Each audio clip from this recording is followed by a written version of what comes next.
wasiirka wasaaradda caafimaadka ee Soomaaliland Dr. Salebaan Ciise Axmed Xagle Toosiye ayaa tacsi u diray qoys 4 carruurihii kaga geeriyoodeen dab qabsaday guriga ay ku noolaayeen. wasiir Xagle Toosiye oo saxaafadda kula hadlay isbitaalka guud ee magaalada Hargeysa xilli uu booqanayay hooyada dhashay 4 carruur ee geeriyooday oo iyada laga dabiibayo dhaawac ka soo gaaray dabkan qabsaday gurigooda ayaa hadaladiisii waxa ka mid ahaa inna lillahi wa inna ilayhi raaji'uun waxa dhacay shil naxdin leh waxa xalayto guri ku gubtay oo dab qabsaday 4 carruur iyo hooyadood 4 carruur ahayd way dhinteen meydkoodina wuxuu yaalaa iminka halkan meydka ee isbitaalka Hargeysa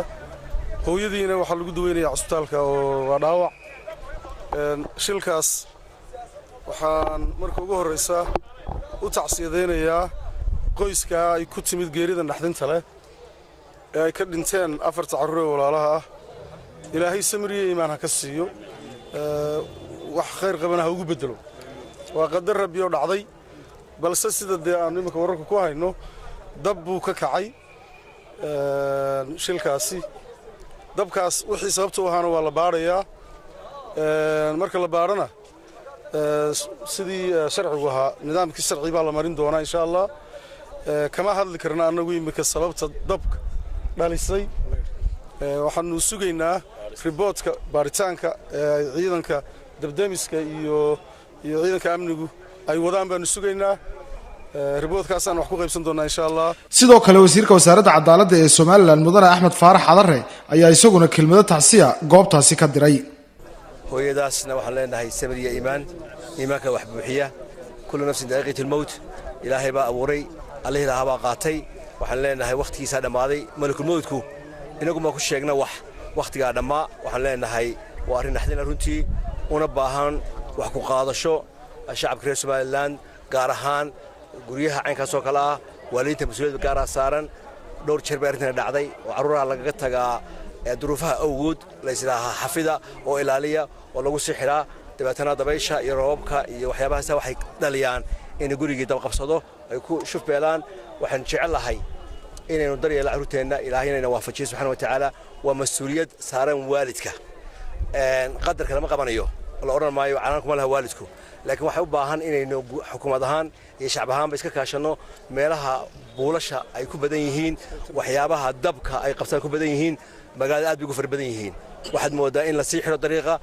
la isku dhawaado iyagoo ay yihiin waxyaabaha ay guryaha iska wadaysan yihiin ama qoryo looxaan marooyin oo garan kartaan waxyaabaha suurtagal yihiin iyo dabayshiyo xooga marka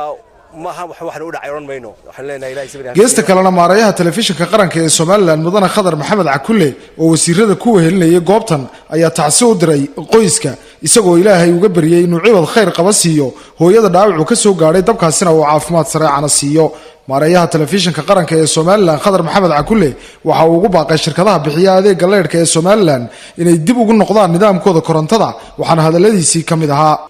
sidii ilaahay quraanka kariimka ku sheegayna qofka muuminka iimaanka la markay masiiba ku timaado uu ku samraa ilaahay baa carruurta markii hore keenay ilaahay baa siiyay waalidkan ilaahay baa qaatay sababtu waxay doonto ha noqoto koow waan ku samraynaa arinta labaad maadaama shil tahay in laga hor dhaco dadka ay ama caradu qaado ama naxdintu la tagto waayo waa meelaha shaydaanku soo dhaxgala weeyaan marka dhayalsi baa imanaya maxay baa imanaya shaydaanku sawirro badan buu ina tusayaa dad kale aysa sii nacaya haddana سادرت أنا كلمة أنا هالكلية وحويان مركه هراء إلهي بين السيء إلهي وحن ويديسنا كوك خير قبا كبرا إنه ينسيه ينوجو بدله وإنه كوسم رينا ضبك يشيلك جديدك والله ما مصيبه أو يمكن قرن كان هيستا قل ياها الشركة ده جعنت كوها هي ضبك وحلو جبها هي مسؤولية دي بقول نقشة أما هالكو حرق مرة ياها نقطة ama marka cabasho timaadee laga soo cawdo sida looga jawaabayo ha noqoto laakiin waa dib in loogu noqdo waa muhiim sidaas la midana baaritaanka hay'adaha baaristu ay gacanta ku hayaan shilkan ka hor dhici mayno waxaanaynu codsanaynaa in insha Allah ta'ala lana dedejiyo lana sugo